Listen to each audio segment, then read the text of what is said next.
कांटों की जुबां सूख गई प्यास से या रब, एक आबला पा वादिये पुरखार में आए।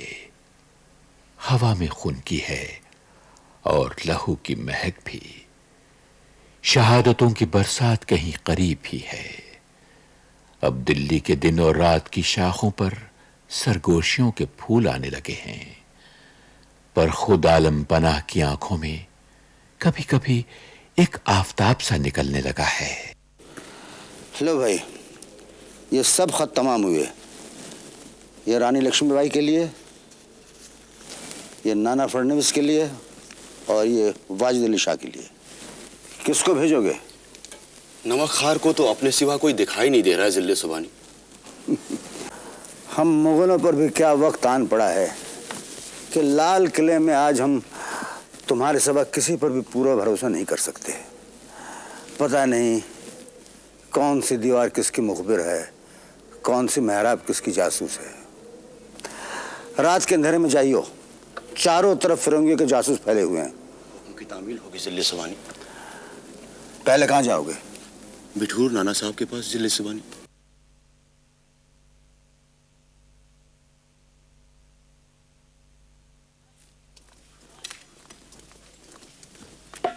लाल किले से शाही अरकारा पत्र लाया है। हुक्म। बुलाओ।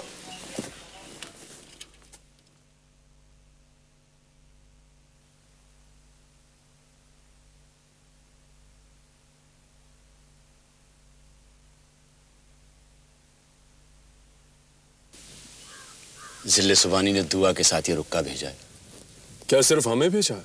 जी नहीं, वली अवध नवाब वाजिद अली शाह, झांसी की महारानी लक्ष्मीबाई और राजा साहब वल्लभगढ़। सिंधिया को तो नहीं भेजा?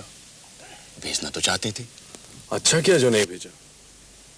इन्हें अतिथि गृह में ले जाओ और इनके विश्राम का पूरा ध्यान रखो।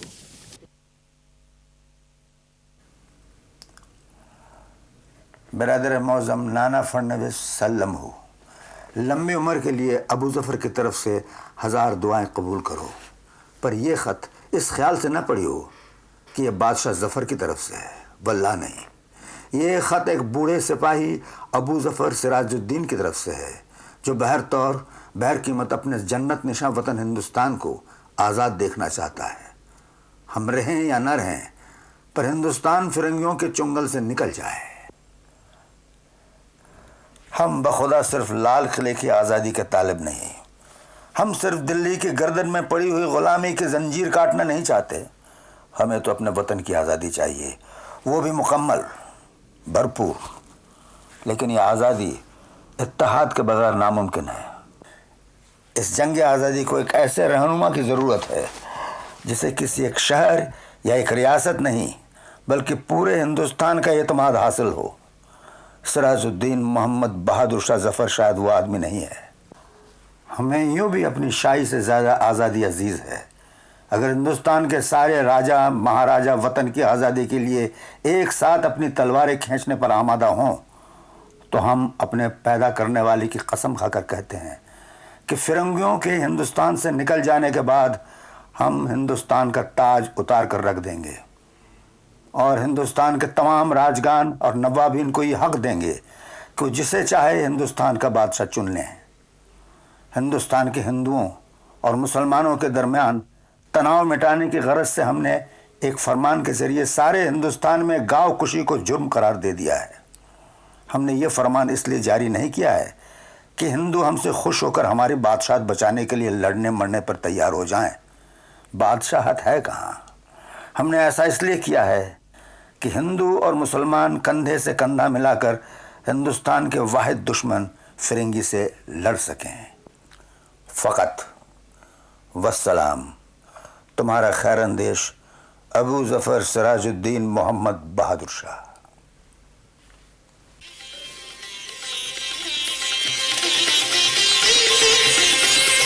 महारानी लक्ष्मीबाई, नवाब वजीर वाजिद अली शाह और नाना फडणवीस ने जुबानी भी यही कहा है कि वो लोग भी हिंदुस्तान को फिरंगियों से निजात दिलाने के लिए बेकरार हैं। जज़ाकल्लाह, बस इसी दिन का इंतजार था। जिले सुबानी,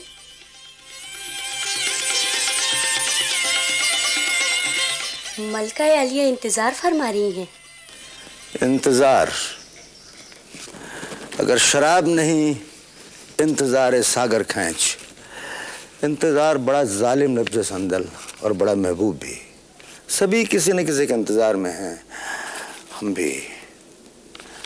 क्या तुमने कभी किसी एक दिन, किसी एक लम्हे का इंतजार किया संदल?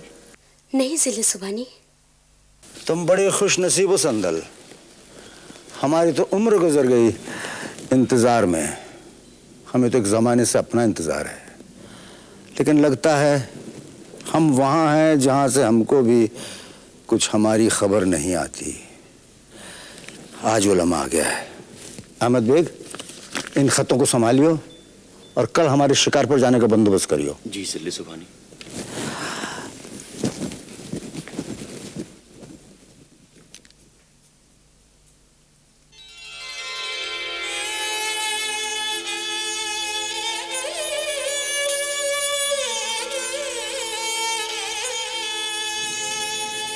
चलिए अपना वजीर बचाइए।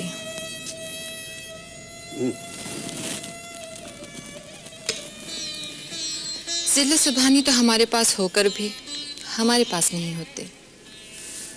आप रहते कहाँ हैं? हकीम मोमिन खान ने आपके सवाल का जवाब पहले ही दे दिया है। हम वहाँ हैं जहाँ से हमको भी कुछ हमारी खबर नहीं आती। पता है आपको, कुछ दिनों से तारीख लगातार हमारे दिल के दरवाजे पर दस्तक दे रही है। दरवाजा न खुलेगा जिले सुभानी, तारीख का कोई भरोसा नहीं। वरना क्या ये हो सकता था कि वारिस अकबर शाह जहाँ चाहे और जवां बख्त वली अहद ना हो? आप हमें हमारी मजबूरियां क्यों याद दिलाती रहती हैं? चलिए। सुना है कल जिले सुभानी शिकार पर तशरीफ लिए जा रहे हैं। हाँ, हमने सोचा कि इससे पहले वक्त हमें शिकार कर ले, उस शिकारगाह की हवा चखाएं जिसमें हमारी जवानी पैरों शिकार खेला करती रही। पर जिले सुभानी, आपके लिए शिकार की थकान मुनासिब नहीं। अपनी जिस्मानी हालत तो देखिए। आप हमें हमारी जिस्मानी हालत मत याद दिलाए कीजिए। चलिए, ये लीजिए। ये शय और मात।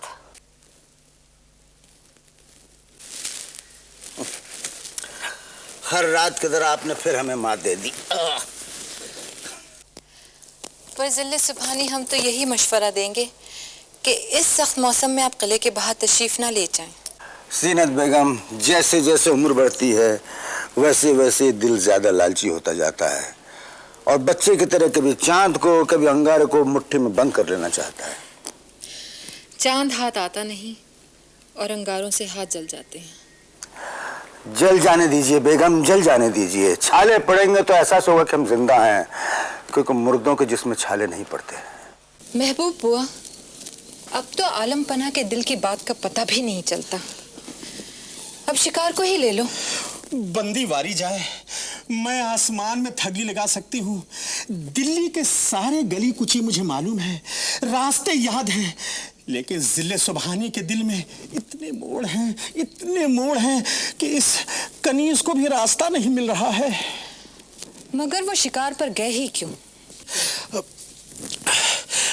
मैं तो कहती हूँ बिटिया साहब, मौके का फायदा उठाइए। आलम पनाह ने तो बेटों का लश्कर खड़ा कर दिया है, इतने कि फिर भी इतने मौजूद। अपने शहजादे जवां बख्त को कभी वलीअहदी नसीब नहीं होगी, लेकिन इस वक्त तो आप जिले सुभानी के मुख्तार हैं, स्याह सफेद की मालिक। जिले सुभानी को वहां शिकार खेलने दीजिए और आप यहाँ खजाने को काट कर लाल कुएं भिजवा दीजिए, नहीं तो सारी उम्र सौतेले बेटों रहमो करम पर जीना पड़ेगा।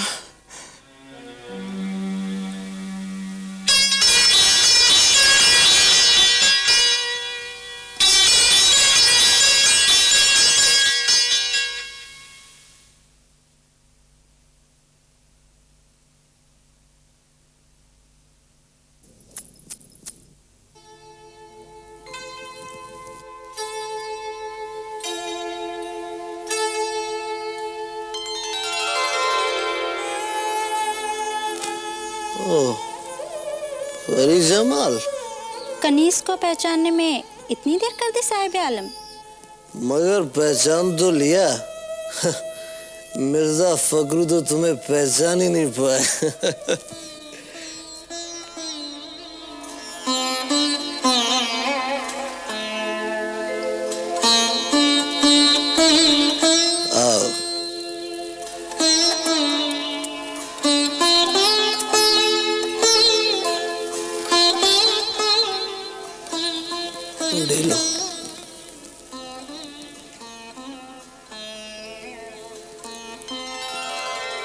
जानते हो, फिरंगी बंदूकें तो खैर अच्छी बनाते हैं, शराब तो बहुत ही अच्छी बनाते हैं।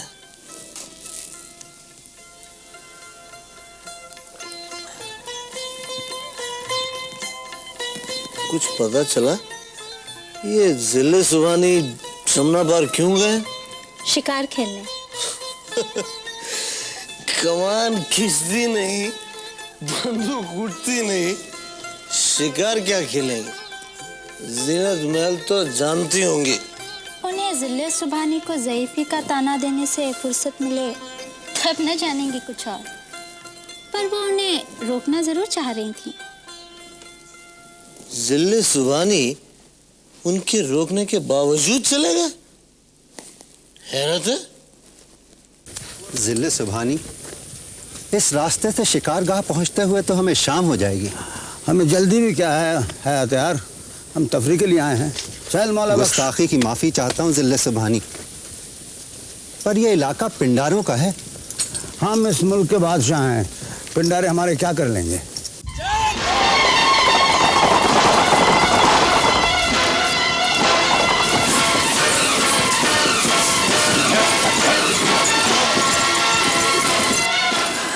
कौन हो तुम लोग जो माँ बदौलत के सामने ऐसी गुस्ताखी कर रहे हो?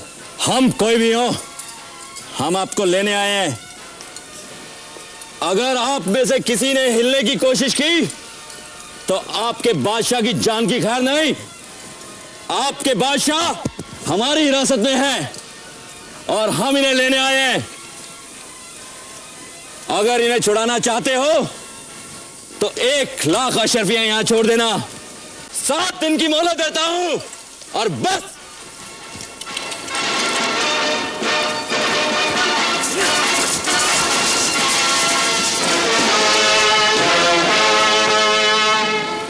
हाय अल्लाह, जिले सुभानी को डाकू उठा ले गए और तुम लोग देखते रह गए। डाकुओं के हाथों में बंदूकें थी मलिका आलिया। बंदूक, अब क्या होगा?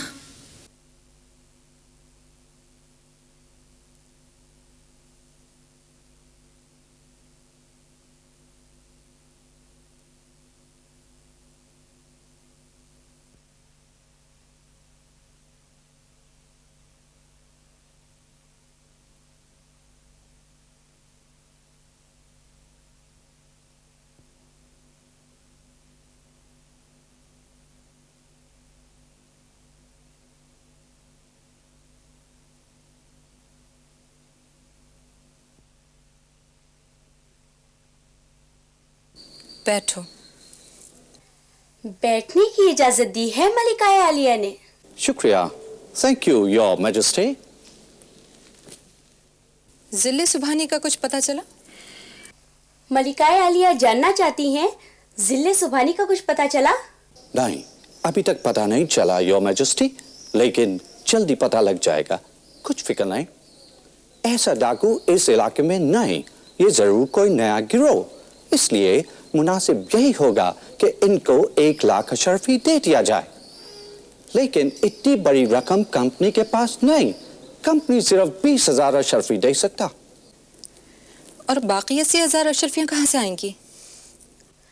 मलिका आलिया कहती हैं, सुनिया, this will come from the royal treasure, कि 80,000 अशरफियां किले के शाही खजाने से आएंगी। खजाने में अब रही क्या गया है? ये तो बड़ी मुश्किल की बात है योर मैजेस्टी, लेकिन ये कैसे मुमकिन है कि किले के शाही खजाने में कुछ भी नहीं? ये खजाना आजहानी मोहम्मद शाह अव्वल के जमाने से लुटता चला आ रहा है मेटकाफ साहब। तब तो एक ही सूरत योर मैजेस्टी, आप हिज मैजेस्टी के मुख्तार, उनकी तरफ से आप अगर इन कस के कागजात पर दस्तखत कर दे तो कंपनी आपको 1 लाख अशरफी दे सकती। कुछ फिक्र नहीं।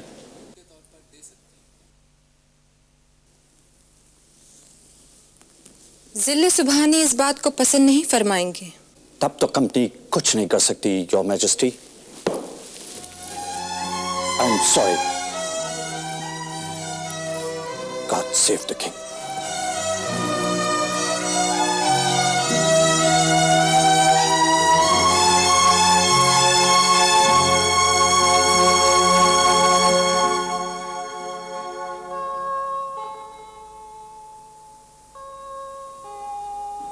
बुलबुल हूँ सहने बाग से दूर और शिकस्ता पर, परवाना हूँ चिराग से दूर और शिकस्ता पर। ये कनीज वारी जाए जाने आलम, ये राग जोगिया गाएं आपके दुश्मन। हवा में तो बसंत बहार की महक है, दुश्मनों के कान बहरे। ये कनीज तो शहजादे की ताजपोशी का दरबार देख रही है। क्या बात कर रहे हो बसंत अली खान? ये निरी बातें नहीं है जाने आलम, आखिर ये कनीज भी बुआ महबूब अली खान से खार खाए बैठी है। शाह अब्बास का अलम टूटे उस बातों की पुड़िया पर, फूहड़ ऐसी कि म्यानी फार घुटने पर पाबंद लगाए। ये तो वही मसल है कि लंगड़ी बटेर आसमान पर घोंसला, मुई जमीन की चीज जमीन पर टिकती ही नहीं। इसमें हंसने की क्या बात है जाने आलम? सूरत तो देखती नहीं और समझती है कि अबला परी है। आग के सर पर ताज आने दो, फिर देखिए। लेकिन ये ताज कहाँ आ रहा है? जरूर आएगा जाने आलम। उन मुए डाकुओं ने लाख अशरफियां मांगी हैं, पर ये देगा कौन? मलिका आलिया के पास है, पर वो देंगी नहीं। और उस मुए मेटकाफ को क्या पड़ी है? और जिले सुबहानी का तो बस तीजा हुआ समझिए। अगर ऐसा हो भी गया तो भी मलिका आलिया जमा बख्त को बादशाह बनाने के लिए ईड़ी चोटी का जोर लगा देगी। जमा बख्त कम बख्त। ठहर मेला बख्श, ठहर ठहर ठहर ठहर ठहर ठहर। तो तुम होता क्या टोपे? जी आलम पना। नाटक अच्छे रहा नहीं। अभी कितनी दूर जाना है? बस करीबी आलम पना। चलो चल मौला बख्श चल।